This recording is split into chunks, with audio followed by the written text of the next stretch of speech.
Hi everyone, this is Rachel with my accessibility evaluation for a PowerPoint presentation that I use with my students in class with a QAR strategy, and this is something that I would use in my blended classroom as well.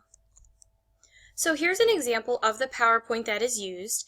QAR stands for question-answer relationship, and students typically should be using this during testing, during comprehension, and it simply means that they need to figure out what the question is asking and what the relationship is to the text. So for example, if you look over at the slide, it says, "What am I?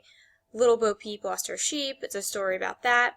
And then what word would mean the opposite of upset? This student needs to answer that question on their own using the things that they know in their brains already. Here's another example of the PowerPoint. These are just some directions. Many of the slides look like the ones that was previously shown on the other slide. And another part of the question-answer relationship is for the students to go back and find where they found their answer if they are able to find it in the text. So here I'm going to have some connections to the text that we have read. And I'm going to start out with the web accessibility connections. With the PowerPoint, I could provide slides with an outline and teacher notes to the students. I have done that this year. I have a few students that I do that with on a regular basis. I could have added notes in association with the pictures, and sometimes it uses contrasting colors. So the pictures would help the student to know what they're reading about. For example, when we were looking at Little Bo Peep, she was with her sheep, and then that kind of helps support the story.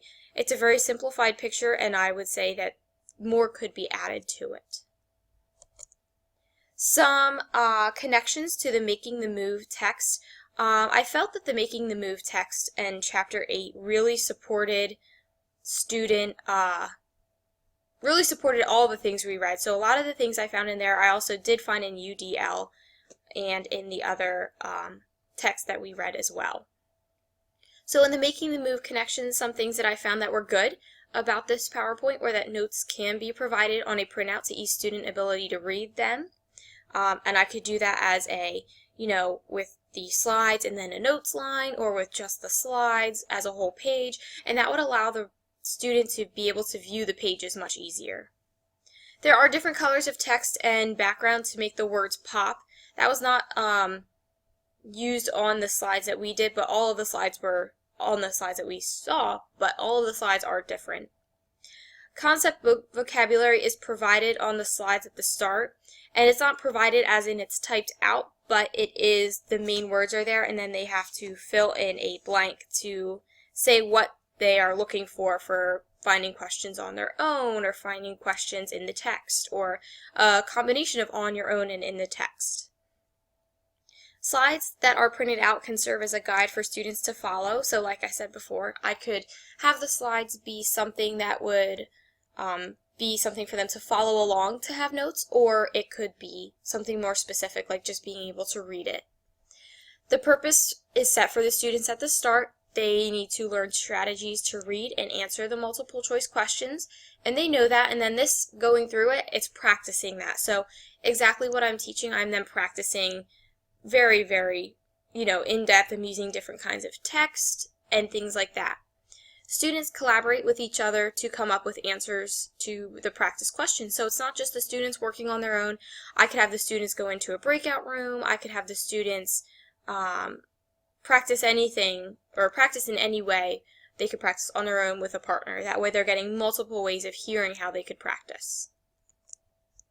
Some of the connections to the UDL. Text can be enlarged for the printouts. It teaches the vocabulary to the students in the PowerPoint. Uses stories the students may already know. So like the Little Bo Peep story, some of these students may know many of these stories, which would be great. Then we wouldn't have to necessarily go back and focus on the text. We're focusing on what we're doing. After learning concepts and vocabulary, the students practice all together. And they discuss why it is important to practice identifying question and answer relationships, so they understand that this will help them answer questions. Some final thoughts that I have and adaptations I can make. I could change the color combinations because black background with white text really allows students with visual disabilities to be able to read it a little easier, so I could provide that. I could provide my actual notes that I would talk about on the printout, or I could create a fill in the blank to help them follow along instead of open-ended note-taking. So I could say blank is when you have to look back in the text to find the answer, and that would be in the text or a right there question, so they could find it right there. Something that would allow them to have an ease of filling in the answers and taking notes. I would definitely integrate more check for understanding points. I could do polling, I could do, you know, thumbs up, thumbs down, the smiley faces that we saw in the other videos. I would explicitly define vocabulary, and then I would also allow students to access content early to preview it. I do that a lot with some of my students this year, and I think that that is a great, wonderful way to give students kind of a heads up, like, hey, this is what's coming up. And I think that those are some of the adaptations or adaptions I can make to the text. And I don't think that this PowerPoint overall, just one more final thought, is very user-friendly for students that may have a visual or any kind of disability, just because there's a lot of words on the page. I would feel like I would have to make a lot of changes to make it work. So that is my overview of how my PowerPoint is not very accessible. Thanks so much for watching, and I look forward to hearing any thoughts that you have on the accessibility of this PowerPoint.